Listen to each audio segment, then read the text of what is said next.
committed in February 1933 by the Papin sisters were appalling. The treatment they experienced as servants by a wealthy French family made intellectuals see their case as a symbol for class struggle. Their names were Christine and Léa Papin, and on February 2, 1933, they committed one of the grisliest murders in the history of France. They ripped out the eyes of their victims, rendered their faces unrecognizable, and mutilated their genitals. Their victims were the mother and daughter of the well-off family that employed them, Lenny and Geneviève Lancelin. Life inside the Lancelin house. Christine and Léa Papin worked as domestic servants for a retired lawyer, René Lancelin, his wife, Lenny, and their grown daughter, Geneviève. The Lancelins lived in a beautiful two-story townhouse on number 6 Rue Brouwer in the city of Le Mans. By outside accounts, the family treated them well. They ate the same food as the family, lived in a heated room, and were paid the standard wages of the time. Before the crimes, the professional comportment of the siblings was apparently excellent. In fact, the Lancelins were the envy of every French upper-class household for having such dedicated and hard-working domestic help. However, not all was well in the Lancelin household,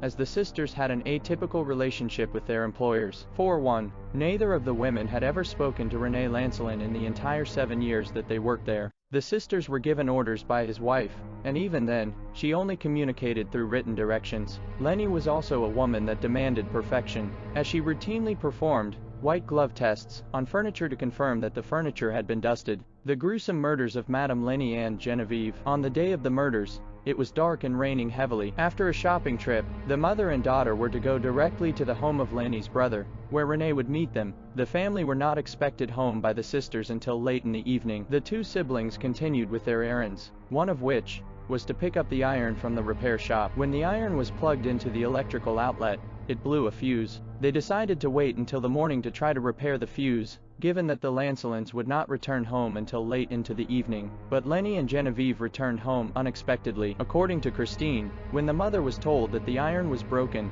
and that the electricity was out, she flew into a violent rage. Christine then smashed a pewter jug onto the mother's head, which led Geneviève to come to her mother's defense and attack Christine. Infuriated, Christine allegedly shouted, "I am going to massacre them." Lee rushed down from the attic and attacked the mother, with Christine egging her on. "Smash her, Lenny, head into the ground and tear her eyes out," she shouted. Agreeing with her pleas, Lee followed suit and Christine proceeded to tear Genevieve's eyes from her face. Without their eyes, the mother and daughter were rendered helpless. The sisters gathered a hammer, a knife, and a pewter pot and struck blows on their victims until mother and daughter lay silent. They lifted up the skirts of the corpses and began cutting into their buttocks and thighs. In one final gruesome act, the sisters basted Lenny with her daughter's menstruation blood.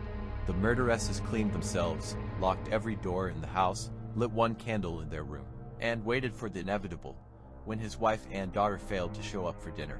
René Lancelin returned home with one of his friends. They found all of the doors locked and the house in pitch darkness. René contacted the police, who broke into the townhouse after the two sisters were found in bed together. They immediately confessed to the double murder. They claimed that it was self-defense.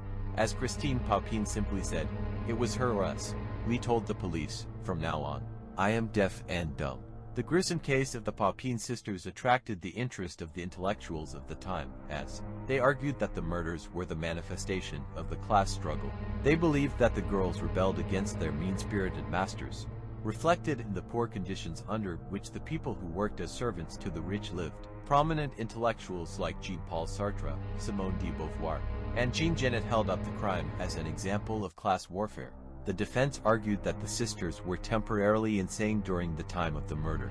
They cited a cousin who died in an asylum, a grandfather prone to violent attacks of temper, and an uncle who had committed suicide as evidence of a hereditary disposition toward insanity. Psychological experts later argued in the aftermath of the trial that the Papin sisters suffered folie à deux, the condition of shared psychosis. The symptoms of the shared paranoid psychosis included hearing voices, a sense of persecution, and a capability for inciting violence and perceived self-defense against imagined threats, as well as inappropriate expressions of sexuality.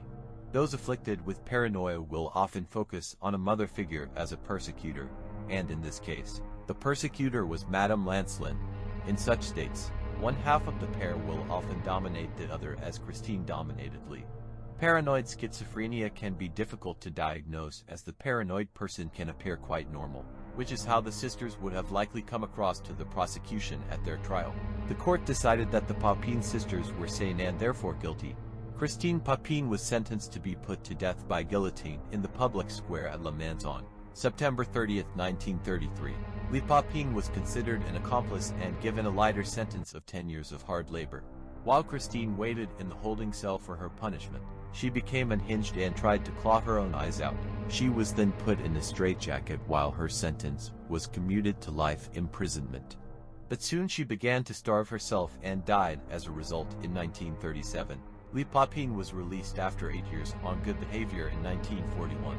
She then went to reside with her mother and lived a long and quiet life under an assumed name.